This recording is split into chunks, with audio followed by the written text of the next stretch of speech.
मैं केवल एक बात कहना चाहता हूं कि अगर संभल के बारे में हम जब बात करते हैं महोदय, एक लंबा सिलसिला है इस संभल का, और अगर मैं संभल की जब चर्चा करता हूं तो संभल में कैसे माहौल खराब किया गया वहां पे। ये संभल में दंगों का जो इतिहास है 1947 से ही प्रारंभ होता है।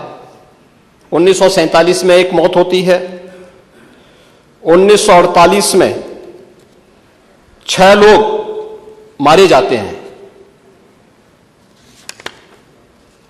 1958 में भी दंगा होता है, 1962 में भी दंगा होता है,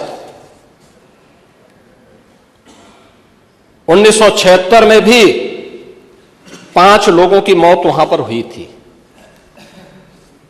और 1978 में 184 हिंदुओं को सामूहिक रूप से जला दिया गया था।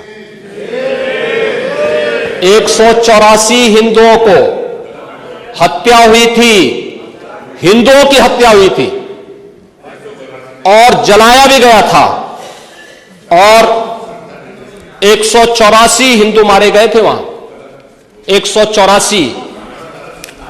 मैं वही तो कह रहा हूं ना, आप उस सच को स्वीकार नहीं करेंगे, आप उस सच्चाई को स्वीकार नहीं करेंगे, और लगातार कई महीनों तक वहां कर्फ्यू था। 1980 में फिर दंगा हुआ था,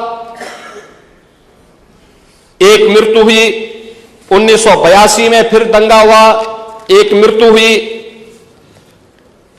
1986 में 4 लोग मारे गए, और 1990 फिर 1992 में 5 मौतें हुई, 1996 में 2 मौतें हुई। ये लगातार इस सिलसिला चलता रहा 1947 से लेकर के अब तक। 209 हिंदुओं की निर्मम हत्या वहां हुई है संभल के अंदर, 209 हिंदुओं की, और एक भी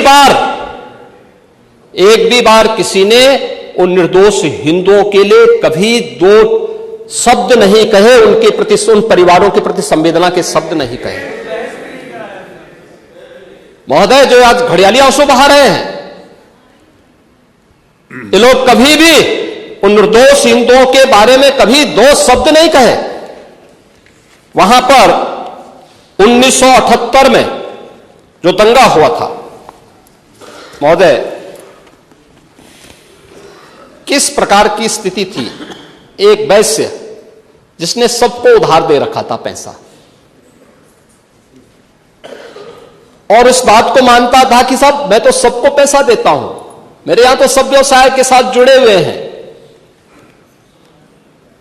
अगल बगल के हिंदू दंगा होने के बाद उनके घर में इकट्ठे होते हैं। इकट्ठा होने के बाद उनको घेर लिया जाता है।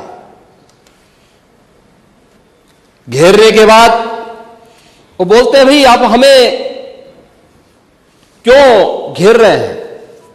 कहा जाता है, नहीं, क्योंकि तुम इन हाथों से पैसा मांगोगे, इसलिए उनके हाथ काटे जाते हैं, फिर उनके पैर काटे जाते हैं, और फिर उनका गला रेंद करके हत्या होती है। ये लोग सौहार्द की बात करते हैं, शर्म नहीं आती इन लोगों को सौहार्द के बारे में चर्चा करने की। 1978 से जो मंदिर आज निकल रहा है, 1978 से इन लोगों ने कभी खोलने नहीं दिया उस मंदिर को, जो आज बजरंगबली का मंदिर निकल रहा है। जो वहां पर आज 22 कुएं किसने बंद किए थे, इन 22 कुओं को भी वहां पे बंद किया गया, और वहां का माहौल इतना तनावपूर्ण किसने बनाया था। ये पत्थरबाज कौन थे। एक भी गिरफ्तारी बिना साक्ष्य के नहीं हो रही है। और याद रखना, जिसने पत्थरबाजी की होगी, जिसने माहौल खराब किया होगा, उसमें एक भी बचने वाला भी नहीं है, एक भी नहीं बचेगा।